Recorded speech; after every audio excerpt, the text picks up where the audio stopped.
Preseason week 2 kicks off with a showdown slate on Thursday. We got the Bears and Seahawks. Pretty good size contest as well. 25,000 to first for the big Draftkings contest. But before we get into talking about players that I do have some interest in, let's recap the last couple days here for Draftkings and for Prize Picks. So,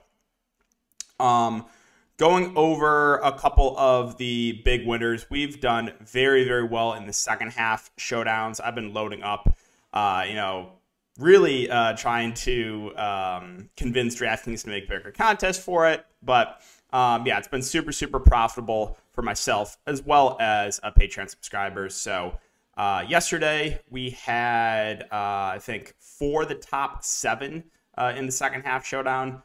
With taking home first and third. You'll love to see that. Let's see. The day before, we also got first place in the second half showdown, $40 into over 1,200. Couple other big ones. This was from, I believe, Thursday. Once again, first, second, and sixth. Couple other big winners as well. Just scrolling through here. And like I said, it's been very, very solid. Prize Picks as well. Here, let's bring up Prize Picks. Where is it?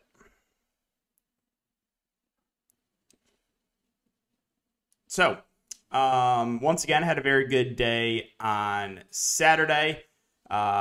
Driscoll, Shamklin, and Davis were 3 picks I posted on Twitter. Once again, all 3 hit.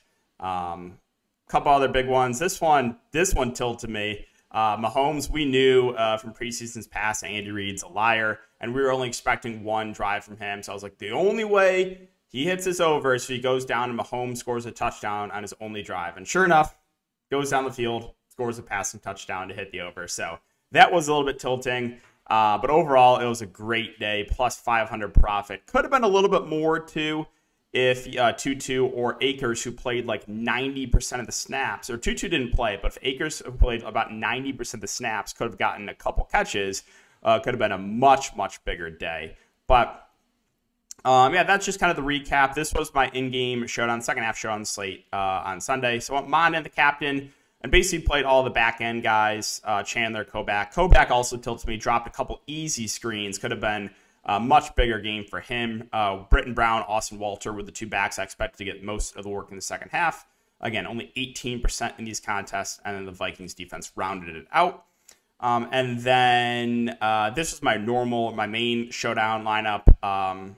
Didn't get there. Tyrone Johnson had a catch call back, which was a little bit unreal. But what I was very, very much tilting about from Saturday was the Rams wide receivers. Oh my gosh, I was in so much pain. So I had Koski and Landon Akers at 10% each.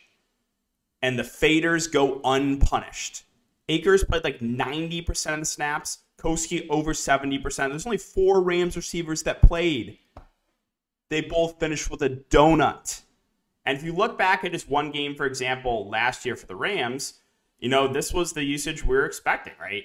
Like 8 catches, 61 yards for Koski, 5 catches, 49 yards for Akers, 8 catches for 46 yards for Atwell. So just so frustrating. But chalk George Pickens, who we knew was only playing a drive or 2, falls into the end zone.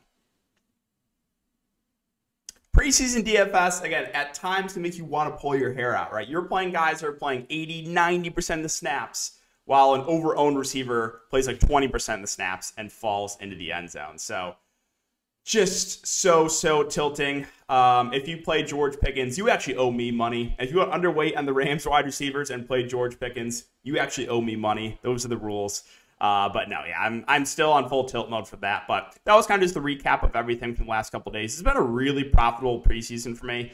So far, over $7,000 in profit from DraftKings and for Prize Picks. Hoping to keep that going only through week 1. If you guys are interested in the premium content, you can check out my Patreon linked down below, where we go very much in depth into all the DFS slates. And then also I'll post some other plays in my Prize Picks Discord as well. So again, that is linked down below. But let's talk about Chicago and Seattle. So taking a look at the over-under, We currently have a 42.5 over under, which is a little bit on the higher side. Seahawks are currently 4.5-point favorites in this game. Now, I was looking back historically at what these teams do in week 2 of the preseason, and the Seahawks never play any of their main guys. The Bears didn't play any of their main guys last year in week 2. However, it is a different coaching staff for what it's worth, so we'll keep an eye on news. Making this video Monday night. Don't see a ton of news out there right now, but we'll probably get more news in the coming days. Again, that'll all be posted over on Patreon. Any piece of news I find goes on Patreon, and then obviously we'll do the live stream every single day before lock. I'll start off with the Chicago side. So if you take a look at, I was taking a look at snap counts for Chicago last game, and they really spread it out on offense, which is not great. For running backs, no one played more than 20 snaps. Dude, Evans played 20 snaps. Herbert played 18. Ebner played 19. At wide receiver, basically everyone kind of hovered in the high teens to low 20 snaps, which again is not great. You had what? 1, 2, 3, 4, 5, 6, 7, 8, 9 wide receivers play.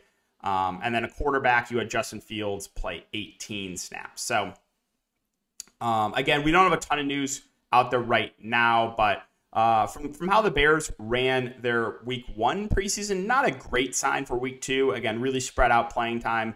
No one really getting a ton of work. But looking at the quarterbacks, again, we have Fields, Simeon, and Peterman. Obviously, Justin Fields, I think, is the safest option just because he's the guy with the rushing ability. We'll see if the playing time kind of bumps up in week 2 or not. But yeah, he would probably be my preferred option there at quarterback. At running back, so Montgomery's been a little bit banged up. He didn't play last game. Again, it was Herbert, Evans, and Ebner that got the most run. You also have Tuggle here at the bottom who kind of got the garbage time work. So I think all 4 of these backs are in play. No real strong leans for me. All 3 are decent pass catchers. So again, those are the 3 that saw the majority work week 1.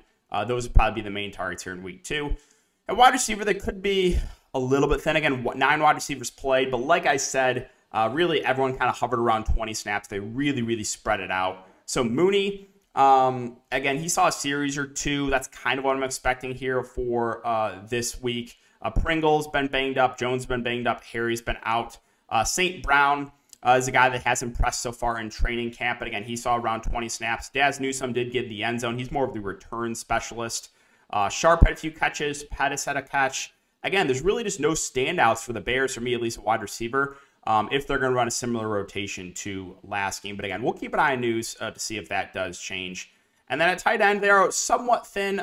They were thin last game with Kmet, Griffin, and O'Shaughnessy all missing. But they still spread out the snaps here for the Bears at tight end. You had Rice and John play 24 snaps.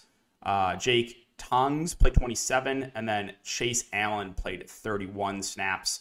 I think John was the only one that recorded a catch. So, again, not great. And then kicker and defense, we do only have 1 kicker on the roster for the Bears. So Santos definitely a safe play. And the Bears defense also safe as well. Another thing that's very much tilted me through week 1 of preseason is I just can't get the defenses right to save my life. Like in the main slate, I always go to a low-round defense. They always let up like 35 points. On the showdown slates, if I play the defenses, like for example, I played both defenses in main last showdown slate, all like 3rd and 4th stringers playing, no turnovers. No turnovers the whole game. Like, what are the odds of that?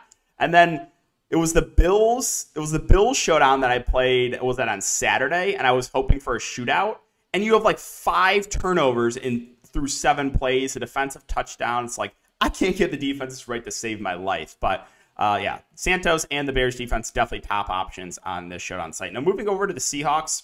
So looking at the snaps last game, you did see, or where is it? I was looking up 2021 stats. But yeah, so last game you saw Locke and Geno Smith basically just split time at quarterback. You did not see Jacob Eason take the field. We'll see if that's going to be the same case here for week 2. But if they do only run Smith and Locke, then they're both solid quarterback plays. They're both going to get a half. Again, I don't have any strong leans there, but they both saw even workload last game. So at running back, you did not see Rashad Penny play. The Seahawks gave Kenneth Walker 12 snaps, Darwin Thompson 10, DJ Dallas 17, Travis Homer 21. So Homer was the guy that played the most. Again, Walker saw like one series. He is a rookie running back that, again, I don't see him playing a ton in this game unless we hear otherwise. But Homer was the most productive, 4 times for 41 yards in the rushing statistics, and then caught 2 of 3 targets. But again, Seattle did kind of spread out the running back work. Yeah, for what it's worth, you did not see Josh Johnson. He's on the end of the depth chart, so I just thought that was interesting. He did not see any playing time. Darwin Thompson's kind of saw the cleanup duty there. At wide receiver, so you did not see Lockett or DK Metcalf play last game. Swain, Eskridge have been banged up. Seattle run a little bit more condensed wide receivers. I believe you saw, what, 1, 2, 3, 4, 5, 6, 7, 8 wide receivers play. And Darek Young and Bo Melton saw a lot of time. Darek Young played 43 snaps. Bo Melton played 30 snaps. So those two would probably be the guys that stand out the most to me. You had 4 catches and 5 targets for Young. And then Bo Melton, like I said, played 30 snaps, had 2 catches on 3 targets. No one else saw more than 20 snaps at wide receiver. And again, a couple other guys got banged up. Cody Thompson just got put on the injured reserve. Goodwin's been a little bit banged up. So Seattle could be a little bit more appealing spot for wide receiver than the Bears. And then at tight end for Seattle, you did see Parkinson play 34 snaps. Noah Fant played 20. Maybe played 24. So Parkinson, again, was the one that saw the most amount of work. He would probably be your best bet at tight end. Would have a little bit of interest in Noah Fant, though, who's obviously going to be involved in the Seattle passing attack. And, again, very, very good pass catchers. He is viable there as well. And the Seahawks, same thing as the Bears. They do only have 1 kicker, so Jason Myers, definitely a very safe option. And rounding it off with the Seahawks defense, I think they're another very safe play. So kind of just overall in general for the showdown slate, a little bit of an uglier one. We have, neither team is super shorthanded at any position. I would say, the Seahawks at wide receivers was where they are the most shorthanded. But we'll keep an eye on news. Like I said, there's not a ton of news as it stands right now. I'm making this video Monday night, but obviously things can change. But yeah, guys, so that will wrap it up for the video. Again, if you have been enjoying the content, just make sure to like the video, subscribe as we get very close to the 12K mark over on YouTube. But yeah, I hope you guys have a great night, and I will see you all in the next video.